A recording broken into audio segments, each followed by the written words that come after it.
Assalamu alaikum, урматтуу жалпы Алдава долбоорунун көрүүчүлөрү. Мына ушул Гоголь көчөсү менен Фрунзе көчөсү кесишкен жерде таштандылар толуп кеткен. Булар канчадан бери тазалана элек билбейм. Мына мындай көрүнүш. Бул жакта ушул мусор таштанды салган урналар бош турат. Ушундай. Качандан бери тазалана элек билбейм. Же тазалыктын кызматкерлери келип жалаң эле ушул урнадагыларды алып кетет.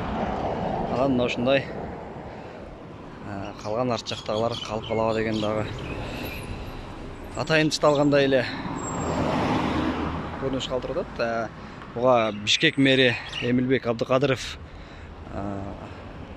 жоопкерчиликти алабы же ушундай шаар таштандыга толуп калабы. Бул жер эми бул Кыргызстандын борбору болгон Такып Бишкек.